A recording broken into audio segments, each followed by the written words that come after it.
الحمد لله أوله بلا أول كان قبله وآخره بلا آخر يكون بعده الذي خسرت عن رؤيته أبصار الناظرين وعجزت عن نعته أوهام الواصفين ثم الصلاة والسلام على سيدنا ونبينا حبيبنا وطبيب نفوسنا أشرف الأنبياء والمرسلين أبي القاسم محمد اللهم صل وعليه الطيبين الطاهرين المعصومين المظلومين ولعنة الدائم على أعدائهم وغاصب عقوبهم ومنكر فضائلهم ومناقبهم أجمعين من علان إلى قيام يوم الدين. أما بعد، الله أجورنا وأجوركم والسلام عليكم جميعا ورحمة الله وبركاته.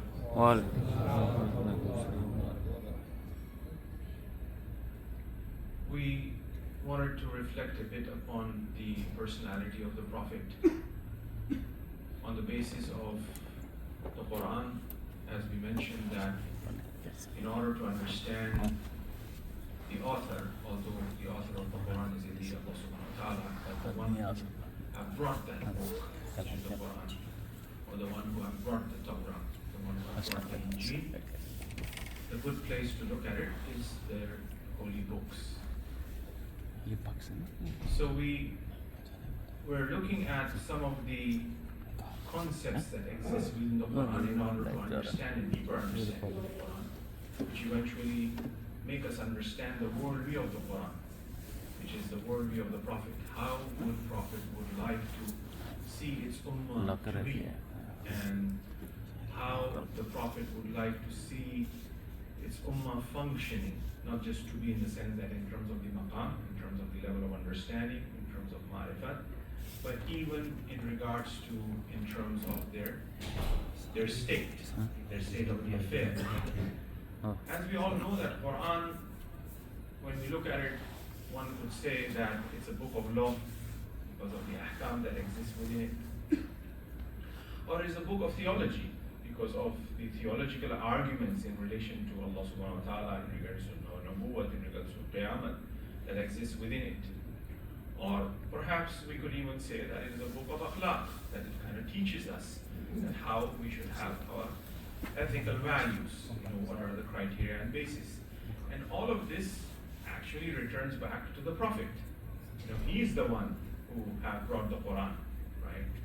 So it's that insight of the Prophet, is the foresight of the Prophet, it is the wujud and existence of the Prophet that managed to bring that reality, the metaphysical reality, whether that we know, whether that we understand Allah subhanahu wa ta'ala and His existence, or whether that be akhlaqiyat to us through the Quran, right? Because it was the heart of the Prophet that managed to make that descent. Bring that Quran. As the Quran itself says that if the Quran was revealed upon the mountain, that mountain would have scattered into dust, into pieces. But the heart of the Prophet was so humongous, was so great, that he managed to download, it managed to unveil that reality and become that channel to deliver us. So first comes the understanding of the Prophet, the knowledge of the Prophet, the heart of the Prophet to begin with. Through that we'll understand on what level this man was.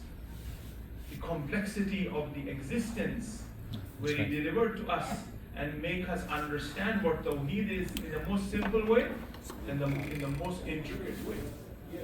In the most simple way, La ilaha illallah. Qulu la ilaha illallah tuflihu. Say La ilaha illallah and be saved.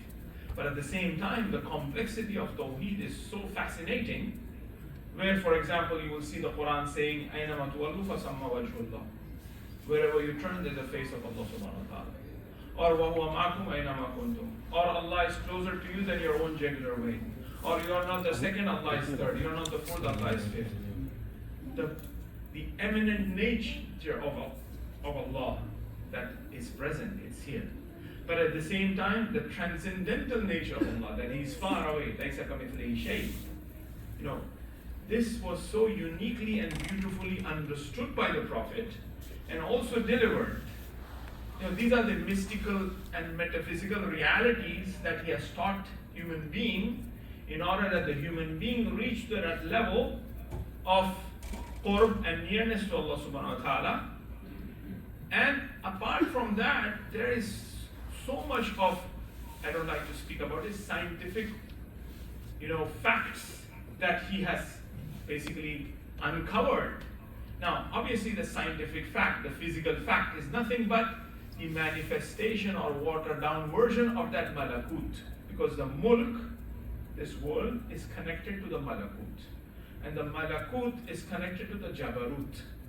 And this jabarut really descends from that very zat of Allah subhanahu wa ta'ala. A very simple, cosmological argument in regards to the existence, in regards to the creation is this, that we are on a mulk. On this higher level from the mulk there is malakut. On the higher level of the malakut is a jabarut. So if we comprehend and understand these three different levels or domains of existence, it is actually one reality. It is nothing but la hawla wa la quwwata illa billah. There is no wujud, there is no existence other than Allah. If we say something exists other than Allah, that's duality. But the point is to unlock the secrets of that tawheed so that we see that oneness in multiplicity. We see that, unity in the multiplicity. That's what Prophet delivered. He provided us with that vision, with that understanding, with that ma'rifat. Where that plane, whether that be chaotic, whether this malakut be chaotic, be imperfect, but it also becomes maraitu illa jamila. Becomes the most beautiful. Where the Prophet says, where Amirul Mu'minin says, maraitu shay'in, I haven't seen anything before which I saw Allah. After which I saw Allah. With it I saw Allah. So I saw nothing but tawheed. That's the vision of the Prophet. That's what Prophet has delivered us. And that's what the Prophet wants us to go in that direction of comprehending and understanding what tawheed is. Like I said, this mulk is the watered down version of malakut. There's a hadith by our 8th Imam Mirza alayhi salam, which clearly says that whatsoever happens here, it happens in that malakut. Just like very similar to the philosophy of Plato, and these are the shadows, and the archetypes. As a matter of fact, Plato and Aristotle were, according to our 6th Imam, he says that they were men of God. Mentioned Aflatun was mentioned in the hadith of the 6th Imam. He says they were men of God, and they used burhan, they used proof, philosophical arguments to guide mankind towards tawheed. Right. So now, this earth are like shadows from that world of archetypes, from that metaphysical world, which is very similar to the 8th Imam. And even when we put these hadiths and the ayats of the Quran, that one reality is there, and the du'as of Imam Sajjad alayhi salam, like for example, he says in Dua Sayfa Sajjadiya, when death was mentioned to him, this Sayfa Sajjadiya is a canon of spirituality. It's in a form of du'as. There are certain metaphysical facts mentioned there which requires a deep reflection and understanding of philosophy and mysticism to really unfold them. In this dua, the 4th Imam says that death is what? Death is unveiling of the reality, of the truth and haqq. That's what it is. It's mukashifa. And mukashifa as a term, unveiling of the truth is upgrading ourselves. When the truth is unveiled, we are upgrading our nafs. So death is nothing but upgrading of insan. Insan going on a higher level. Regardless of this insan be a mu'min or a kafir, it doesn't matter. It's an upgrading of the reality that the I have reached to the possibility or have reached to that maturity that is able to dwell and see what barzakh is. Just like how a child comes out from the belly of the mother. When the child is ready and prepared to see the light and colors and taste and have that ability to comprehend, then it comes in this dunya. So in the same way, death is nothing but kamal and perfection. It's actually a mukashif of the reality. That is a different case, that a person in terms of his manaviyat, in terms of his spirituality, on what level is and what level this person will be benefiting in barzakh or not, that is something else. But in terms of its existential reality, it is an upgrading. It is unveiling of the truth. So the fourth Imam is saying that death is nothing but a mukashafa. Death angel doesn't come from somewhere else. Death angel is right here. The exit is there. Don't need to worry. Whenever, sometimes when we say, there was a brother who was coming here, I was waiting for him. May Allah bless him. He's right there. So I waited for him till he opened the door. So he came, and then, Kazim Bhai said he's in charge of Ghusl and Kafan. So that's why I'm respecting him. To be careful with these people. So death is like that, right? The fourth Imam saying death is right here. But the person who is about to die, he sees him, and his nafs leaves the body. But the person who's sitting next to him, standing next to him, doesn't see that. Right? Because there's a hijab. Because as soon as a nafs, a soul, sees Israel or a death angel, automatically it leaves the body. Just like how when the sun rises, the day will come. It's an action and reaction. So, death is a mukashafa. Mukashafa of what? Mukashafa of the malakut. What is malakut? In this mulk, we call it death. In malakut, we call it Israel. In Jabarut, we call it Mumit, which is one of the name of Allah. When that Mumit unveils, when that Mumit is shown to the person who is about to die, the ruh leaves the body. It's the mukashafa of the name of Mumit. Sometimes it's a mukashafa of the name of Rahim. Sometimes it's a mukashafa of the name of Kareem. Sometimes it's a mukashafa of the name of Ghafoor, when we are seeking astaghfar. Right? So, when that name of Mumit descends from that Jabarut, it becomes Malakul Maut. It becomes that angel. When that Malakul Maut descends on this level of Mulk, it becomes Maut. So it's one reality. There's no two existence. It's one reality. That's the vision of Tawheed, which the Prophet taught us. That everything is one. So therefore, an insan, a human being, through the Quran, through the teaching of the Prophet, should reach to a level where Prophet he himself says, Quran itself says in regards to the Prophet, وَمَا رَمَيْتَ إِذْ رَمَيْتَ وَلَكِنَّ اللَّهَ رَمَى. Oh Prophet, you're not shooting. Allah is shooting that hand. When they give bayah on the hand of the Prophet, it's not the hand of the Prophet. In the mulk, as we are used to seeing multiplicity, we are seeing it as hand of the Prophet. But it's actually the hand of Allah. That's what the Quran is saying. It's the hand of Allah. Right? That's why when an insan reaches to the level of having this vision, having this marifat, having this understanding, that insan, that human being becomes Yadullah, Ainullah, Nafsullah. Why? Because this man is seeing nothing but Allah, before it, after it, with it. Because he has reached to the level of Tawheed, where he has been annihilated. He is in fana of that Tawheed. And all of his actions is nothing but the very manifestation and actions of the names of Allah subhanahu wa ta'ala. Sometimes it will be in a form of Sakhawat. Sometimes it will be in a form of Zulfaqar. Sometimes it will be in a form of guiding. Why? Because he is the manifestation of that. And no wonder the fifth Imam have mentioned that Nahnu Asma'ullah. We are the names of Allah subhanahu wa ta'ala. And what does the Quran says here? The Quran says, Lahul Asma'ul Husna, Fad'u biha. These are the beautiful names of Allah. Invoke these names so that you reach us. So when we invoke Ahl-e-Bait alayhimus salam, when we do tawassul to Ahl-e-Bait alayhimus salam, it's actually invoking the very manifestations of Allah subhanahu wa ta'ala, where the Imam Baqir says, Nahnu Asma'ullah. We are the divine names of Allah. Why they are the divine names of Allah subhanahu wa ta'ala? Because they have annihilated their wujud in the existence of God. And Allah is using the same terminology. Allah is not saying that this is Rasul's action. Allah is saying it's my action. It is my hand. It is Nafsullah. It's Ainullah. It's Yadullah.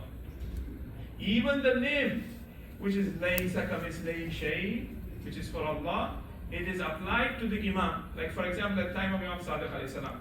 Can you find me a person who is like Imam Sadiq in the time of Imam Sadiq? Laysa Kamislihi Shay. Because this wujud, this man have reached to that level. Can you find a man who is like Imam Zaman today? Laysa Kamislihi Shay. There isn't any existence like his existence on this plane of Malakut.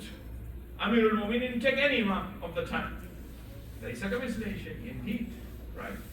So why is that? because through the Quran, this person have reached that perfection where he's manifesting in terms of his horizontal relationship with the creation, or in terms of his vertical relationship with Allah subhanahu wa ta'ala, which is meeting at a point which is at the center. And that is the true reality of a cross.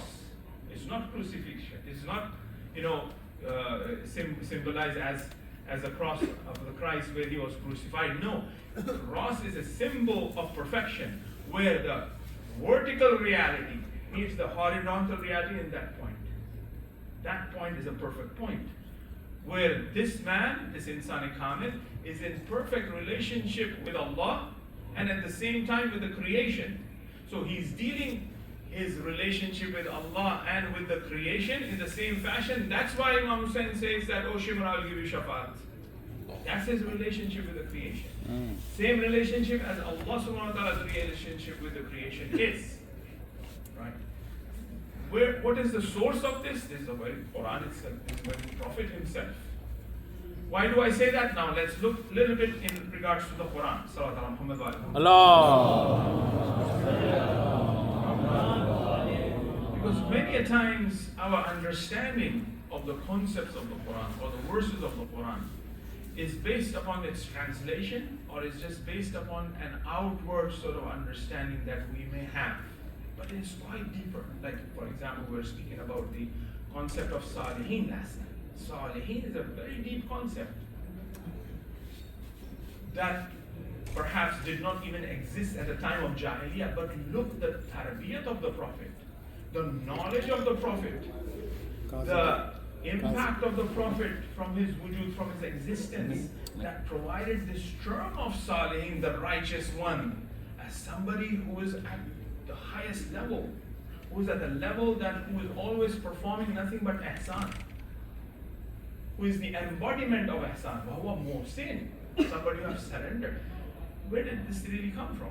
Does this concept of Salih existed at the time of Jahiliyyah or not?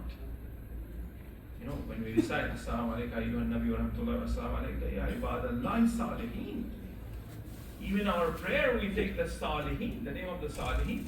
Can we just say that Salihin means righteous? If you tell a person who is not a Muslim, for example, righteous, what type of understanding of this word of translation righteous would be? Very basic. This Salihin is a very deep reality, which exists Iman, which exists Ihsan, right? Which exists Islam and all that we spoke about. So our understanding of the Quran is very shallow and very on an outward level, which also makes us our understanding of the Prophet in the same fashion, that we haven't really fully comprehended and understood the Prophet. Or like, for example, the term of kufr, we say or translate as unbeliever or disbeliever or non-believer. But does kafir really means a non-believer? Kafir is a concept which is actually opposite to shukr. A person who doesn't do shukr, who's not grateful, is actually a kafir. If we are unthankful to what Allah subhanahu wa ta'ala is given us, that is hiding the barakat and the blessing that Allah have given us. So I'm hiding that. I'm not believing in those blessings that Allah has blessed me. So kufr is actually opposite to shukr. That is why a Muslim can be a kafir as well.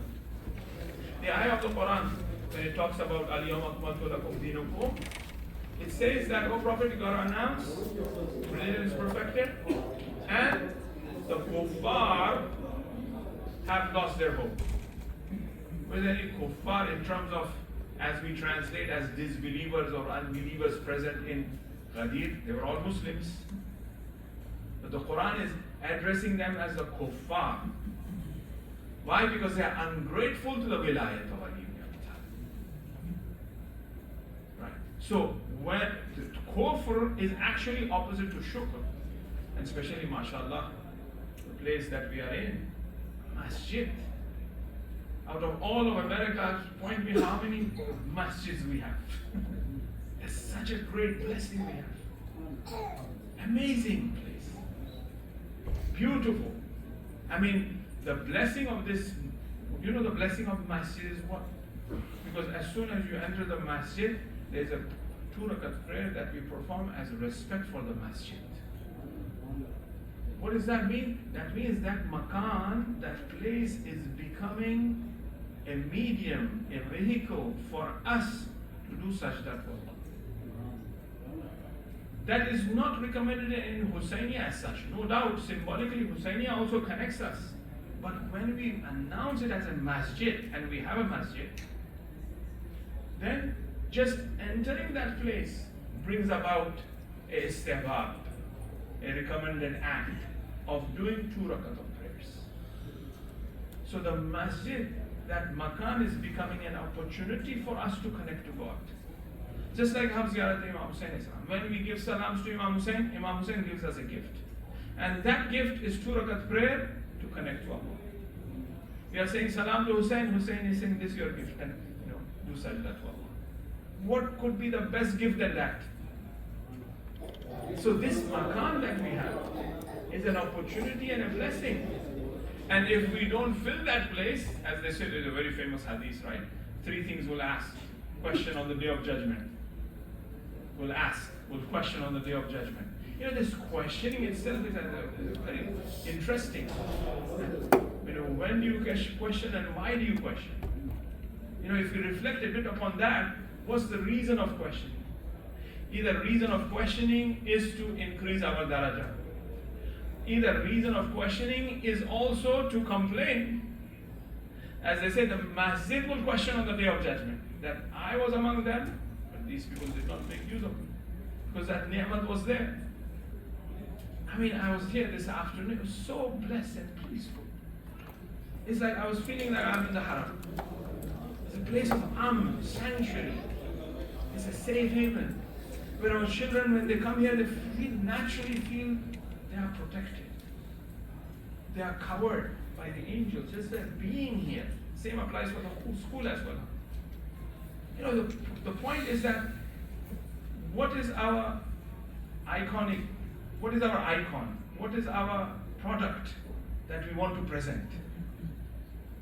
What do we have? We have nothing but the muhabbat of Ahl-e-Bait. That is our product. That is our reality. If everybody have everything. Somebody have a skill of a plumber, electrician, doctor. But out of all of that, what is the most valuable kala? As they say, kala ishwachi, kala yani, that product. That is the muhabbat of Ahl-e-Bait. And that is beautifully seen like a flower here. Masjid, Husainiya, school, Sunday school, Imam Barga, everything here like a flower, presented. And that should be our priority. Like for example, inshallah, tomorrow is, or tonight is Zuhr of Imam Zaman takes place. Next hour happens. We don't know when it happens. Right? So whenever it happens, what would give the heart of Imam Zaman, or what will make Imam Zaman happy? A child who is at the age of 6 or 10 knows recitation of the Quran or something else. The priority is that. I'm not saying that other things are important. Not that, mashallah, our school is, in terms of its curriculum or in terms of what's been spent there is any lower. No, not at all. Right? But one of the most valuable things that will put a smile on the face of Islam is that. Where every morning, my child goes through either Kursi, goes through this, goes through Wiladat, goes through Shahadat. It's a ni'mat. And rejecting that, not showing gratitude, and making use of it is kufran ni'mat. It's kufr. It's a level of kufr. So you got to be a bit reflecting on these things. Right? Yeah. 1,400 years, Prophet been saying something, trying to teach us something, that if you do shukr, I will increase your ni'mat, as the Quran says. If you do kufr, that is azab. Right? And ni'mat, been provided to us. The point is making use of that. It's a great blessing at this place what we have. Masjid, Hussainiya, school. And it is important, there are sacrifices. There's things that we need to overcome, maybe far from our house, so on and so forth. But all of these things could be worked out. When we can take our child somewhere far to teach them soccer or some karate class or something, or swimming class. But this is the school of Ahl-e-Bait. There's so much that we are unable to see what's out here. Especially ask our senior members. Ask them when they go to the Masjid al-Firdaus, peace of mind, peace of heart, that sukoon, aramish, they get it or not? Is their tajrubah, their experience? It's a very valuable thing, right? All of our seniors, if they are here, I wish when I reach to their age, my iman is like them. Honestly, I don't know what will happen of me in 5 years, right? But Alhamdulillah, look at them, they come here, they are giving time. This shows their iman. They are our role models. May Allah subhanahu wa ta'ala protect them all and give them long life with tawfiqat, inshallah. Salawat ala Muhammad wa ala. So it's being ungrateful. That's kufr, which is the opposite to shukr. And that's what we see in the life of the Prophet. Prophet brought so much, but they were so ungrateful that even they went to the extent of massacring the Muhammad wa ala. That's the height of kufran and ni'mat that they have done. That special story of Abu Hanifa. He comes to Imam Sadiq, and then there was a tafsir of the Quran that Allah will ask you of the ni'mat that Allah have given you. There's an ayah of the Quran.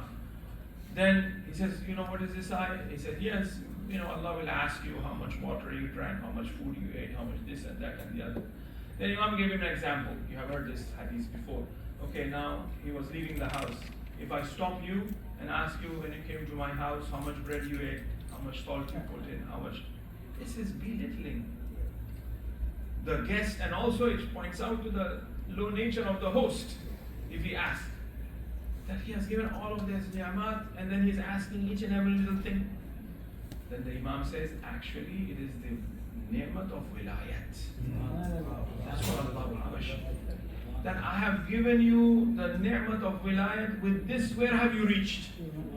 Have you reached to the level of that qurb where the Ahl-e-Bait wants us to reach? As we know that the highest level of death is the death of martyrdom, according to Imam Hussain, according to all Masumeen, right?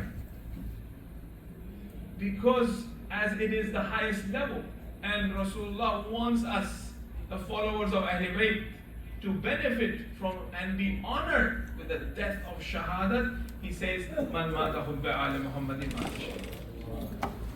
Just loving the Ahl-e-Bait. Because we all have to die. And as the Masumeen, they always yearn. And they do dua that they be martyred. And we do dua as well in dua month of Ramadan, in the duas which we recite, give us Hajj, give us Ziyarat, give us Shahada and all that in the under the banner of Imam Zaman, right? We ask for all of that. It's an honor. You know why it's an honor? Because it is the manifestation of the name of Shaheed. Because Allah is what? Allah is Shaheed. So Allah is Shaheed in Jabarut, and He is Shaheed in the Malakut, and even in this mulk, when a person becomes Shaheed, he annihilates in that name of Shaheed. He unveils that name while being here, instead of unveiling that name in other levels of Malakut or Jabarut or on the day of judgment, that Allah is Shaheed. Because it's a journey of names. Our journey to Allah is a journey of names. We manifest these names. We become these names. We have to become these names. Our actions should reflect these names. As the Prophet says, make your akhlaq like the akhlaq of Allah. If Allah is forgiving, become forgiving. If Allah is kind, you become kind. If Allah is knowledgeable, you become knowledgeable. All of the akhlaq of Allah should be like the akhlaq of mine. That is our journey. Make your akhlaq that the akhlaq of Allah. Right? So that is honor being given just for what? Man mata hubba alayhim. The person really loves Ahl-e-Bait alayhim salam. That person may be having a normal day, but look at that daraja, the level of his transformation from this world to barzakh. He's been honored with that. That name of Sheikh. So when we have gratitude, when we have that shukr, we are fulfilling and we are honoring actually Rasulullah by making use of all of these opportunities that we have. All for what? For everything Allah. See, Allah wants us to be the best, reach the highest level. And He looks for different bahane, different reasons to provide us with that. For example, if you fast on 15th of Shaban, 70 years of ibadat and this, just for one little thing. In return, because of His mercy, He looks for reasons to provide us with the best. When you go to the masjid, pray 2 rakat prayer.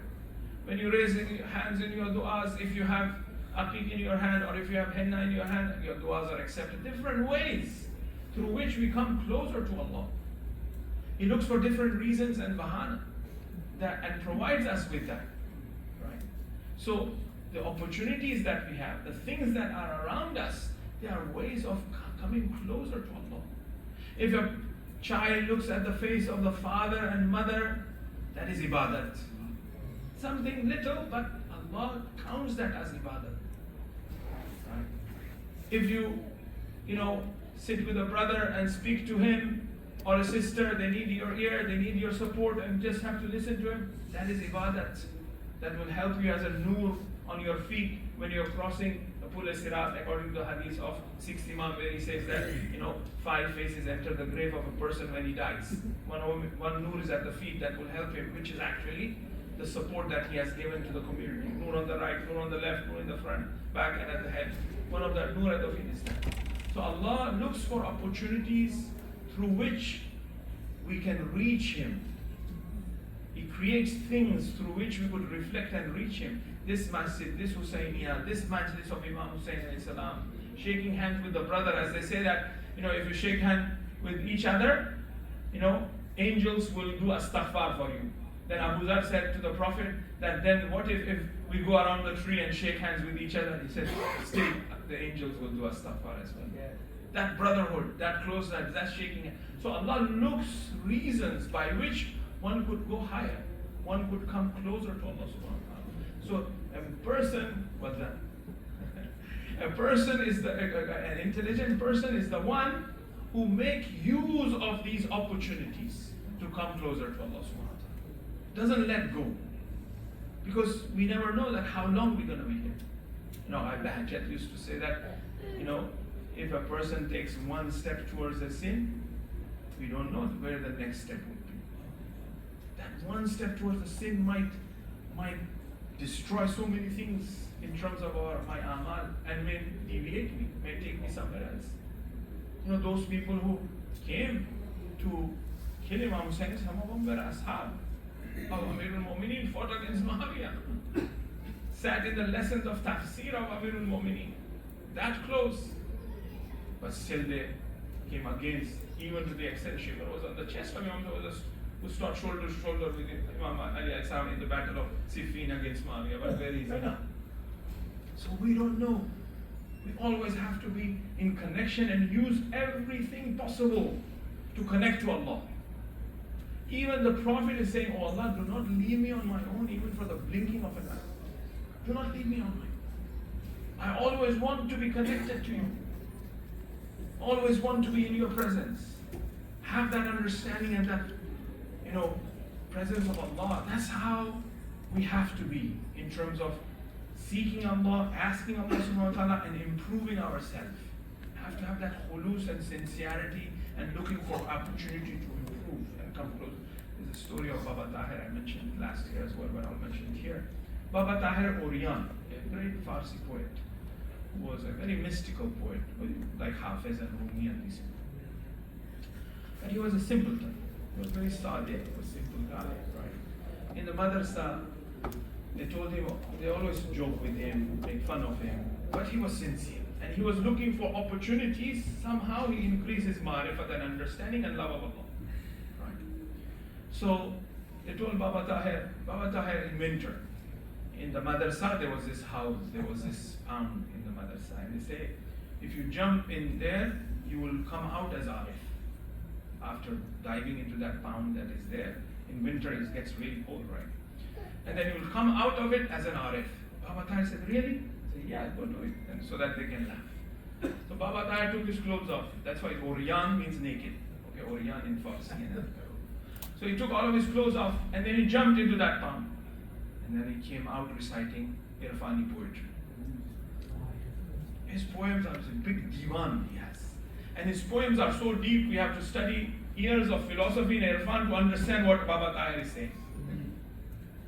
So his rujhan, his fikr, his understanding was all nothing but love of Allah subhanahu wa ta'ala. Right? And he wanted whatever opportunities, he make sure that he make use of it. And he did, and Allah made him reach there. So we have all of these opportunities through which we have to connect. And also, unfortunately, we veil ourselves in regards to the interpretation of the Quran and of the Hadith and of the Seerah of Masumin alayhi salam, the way of Masumin alayhi salam. We really don't use things that are there. Zahiriya, Masjid, Hussein, there are many other things as well. How many of us have ever touched a tree and then done zikr of Allah? How many trees we have on this compound? Anybody counted? These are all examples that the Quran is talking about. Whatsoever is the heaven and earth. We are so far away from nature. We've been trained, and our tarbiyat in the West is nature is just for the utilitarian purpose, just for camping, going there. No, nature is adalat of Allah, is reflected in the nature, is an ayat. No, it is indigenous, the natives, they speak to the nature. They connect to the nature. But we are so far away. Shajarat tayyaba, as the Quran talks about, it's about shajara. It's about nature. Tawheed, the shajarat tayyaba is tawheed. The roots are deep, the trunk is this, and the branches and the leaves are that. The sixth Imam says that the shajarat tayyaba is actually shajara of tawheed. The roots is the Prophet, the trunk is the Ahl-e-Bait, and the, what do you call, the branches are the mu'mineen, and the leaf that comes in, these are the new mu'mineen, those are coming. If the mu'mineen, the leaves and twigs and branches are affected, the root is Rasulullah is affected as well. When they face, problems and issues, they're all connected. Right? Shiyatuna min tinatina, right? So, but we are far from the nature to reflect in that fashion. Honestly, if we give this Quran to somebody who is in China or a Native American, he will interpret the Quran in a very profound and a very unique way.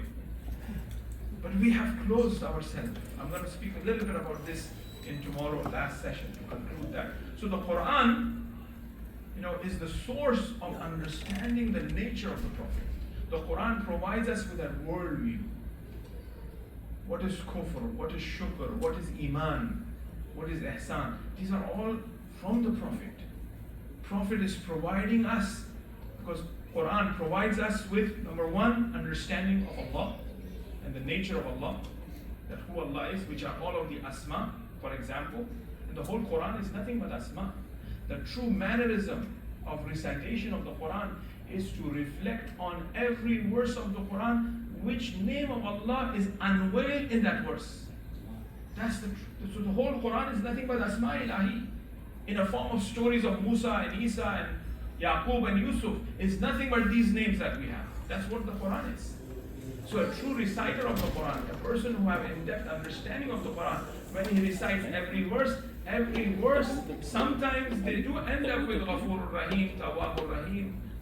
They have these names in the end of the verse, but some of the verses they don't have. But still, those names are actually names of Allah subhanahu wa ta'ala reflected in it. So the whole Quran is nothing but that Asma. And this Asma itself becomes the source of our horizontal relationship with Prophet, is teaching us that how I should be with the creation. Whether that be nature, whether that be my brother, whether that be my parent, my akhlaq. That is the basis. That's why in kuntum tuhibbun Allah fattabi'uni yuhibbukum Allah. If you really love Allah subhanahu wa ta'ala, which is the source of creation, is love. Kuntu kanzan makhfiya, I like to be known, I created the creation. If you love Allah, follow the Rasul, follow the Prophet. And then yuhibbukum Allah, Allah will also love you. It's a proper cycle of love, beginning with love, ending with love. Through who? Through Rasulullah. That's why the first dua of Sayyid al-Sajjadi says, Allah created the creation and He placed the creation on the path of love. The first dua says. So the creation is a path of love. In kuntum tuhibbuna fattabi'uni yuhibbukum Allah. So Quran becomes that source of understanding of the Prophet, who Prophet was and who Prophet is. And what really Prophet wants from us in terms of ma'rifat of Allah subhanahu wa ta'ala, in terms of our relationship with Allah, that we should be an abd, worshipping Allah, the way to worship Allah subhanahu wa ta'ala, to the extent that we reach that qurb, the hadith of qurbun nawafil, which is in Ahl-e-Sunnah as well, Tafsir Kabir. Fakhr Razi mentioned this hadith, when an abd worships me with the mustahab prayer, with the nawafil, he will come so close to me that I will become his hand, that I will become his eye, that I will become his hand. He's not saying he will become me. Look at the humility, look at the beauty that Allah is saying, I become you. Through what? Fattabi'uni, that following the Prophet, which are the nawafil, which are the wajibat, that a person comes that closer. That's the relationship that we are learning from the Prophet through the Quran, how our relationship should be with Allah. Number one, who Allah is, how our relationship should be with Allah, and at the same time, how my relationship with the creation should be. And how we have seen the Ahl-e-Bait when it comes to Imam Hassan al-Mushtaba particularly, how he was and how he treated. An enemy comes in and uses bad, foul language against the mother of Imam Hassan. And Imam Hassan says that it seems you are a foreigner in this place. Do you need any help? Do you need any support? In a most profound way. That this man was shocked. And then he provided help to him. And this made him convert that akhlaq of Imam Hassan al-Mushtaba. A dog comes near Imam Hassan al-Mushtaba, he was having food. Sometimes Muslims have phobia. They say that when they see a dog, they will cross the street. Imam Hassan provided that food which he was eating, shared. Right? So profound. But at the same time, we find that how the enemies of Ahl-e-Bait time and time again try to uproot, try to put that light off. But Allah, Wallahu mutimun nuri, Allah is the protector of that. Imam Hassan al-Mushtaba was poisoned many times. Not just once. But the poison was not affecting him. To the extent that finally they sent a special poison. Muawiyah sent a special poison which will affect the liver of Imam Hassan. On the basis of what? On the basis of that who is the wife of Imam Hassan will marry Yazid. I don't know what this mal'oon Yazid is. That he became the source of shahadat for Imam Hassan and also for Imam Hussain. That Jodas was promised that he will marry Yazid. And here is Yazid, also the killer of Imam Hussain, the killer of Imam Hassan al-Mushtaba. That the poison was brought. To the extent that Imam Hassan would seal the jar of his food. That so much of poison was put in his food. Finally, to that extent that the water Imam Hassan al-Mushtaba was put a poison that affects the liver. As soon as he drinks, he calls Imam Hussain. This time it's very different. And he says, Joda, you have done what you planned for many years, and now you have reached the success of what you have done. 47 years of age, or 50, between 47 and 50. That age to leave this world. In this state, when Imam Hussain was called, as a Zainab arrives, and they say that when Imam Hassan al-Mushtaba was vomiting, there was chunks of liver coming to his head. It was so bad, the effect of the poison. some of the narrations points out that the way Imam Hassan was affected by the poison was as if when a fish comes out of it. When a snake bites a human being, and how a human being is affected by this bite, how painful it is. That's how Imam Hassan Mushtaba was. In that state for 3 days. And that final day he calls his family members. And he told Imam Hussein ﷺ to hold his hand. And he says, "Oh Hussein, when you feel there is no more strength in my hand, know that I have left this world." He calls his son Qasim, who was in the lap of Abul Fazl Abbas. And then he ties a hirz, a dua, on his arm. He says, "Qasim, when you will be in need, in dire need, open this hirz. It will protect you." And it did. Because Imam Hassan wanted to sacrifice his life, right? And Hussein wasn't allowing. Hirz is there to protect oneself. The protection of Hassan to Hazrat Qasim was that as soon as he opens his, "Hussein, my brother," the letter which he wrote to Hussein on the day of Ashura, "You will be alone. Qasim should be sacrificed from my side." Qasim was in the lap of Abul Fazl Abbas. He ties that. And then he looks at Zainab. Zainab says, "Oh brother, you're leaving me." When our mother left us, our father was there. When our father left us, you were there for us. Who will be there for you? Here Hassan says, "Hussein is there for you." And that hour comes that Imam Hassan Mushtaba grips, loosens, and Hussein says, "Inna lillahi wa inna ilayhi raji'un." And the body, as given, the wasiyah of Imam Hassan was given ghusl and shrouded, and as he requested that he be buried to the Prophet, next to the Prophet, and the body was brought, was about to be taken to the grave of the Prophet, and then all of a sudden he was stopped. That we will not allow the body of Hassan to be buried next to the Prophet. They even went to the extent of throwing arrows at the body of the Prophet.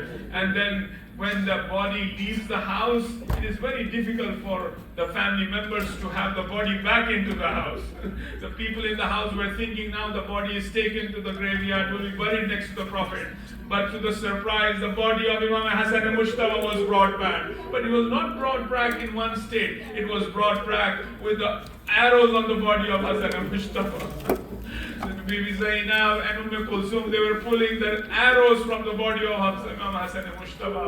And as he says that if there be any possibility of even the blood should not be shed, which is the blood of Hajamat, there's a special thing, even that little blood should not be shed over my body. So therefore, Barimi in Baqi, Allah Lanatullah, Allah Qawm al-Zalimin, Sayyalamun Ladina Zalimayim Munqalibin Yanqalibin. Ya say, Ya say, Ya say, Ya say, Ya say, Ya say, Ya say, बेखता मारा गया सिबते रसूले दोसरा वाहसने सब्ज क़बा बेखता मारा गया सिबते रसूले दोसरा वाहसने सब्ज क़बा जहर से टुकड़े जिगर खून से कफन लाल हुआ वाहसने सब्ज क़बा खून उगलते हुए भाई को बहन ने देखा और तड़प कर ये कहा और तड़प कर ये कहा तेरी गुर्बत पे भाई तेरी ज़ैनब हो फिदा वाहसने सब्ज़ क़बा बेख़ता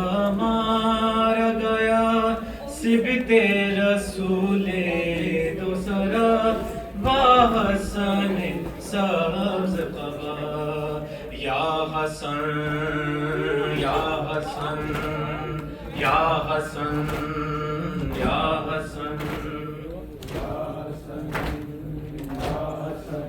لاشا قاسم کا نظر آیا حسن یاد آئے لاشا قاسم کا نظر آیا حسن یاد آئے لاشا قاسم کا نظر آیا حسن یاد آئے لاشا قاسم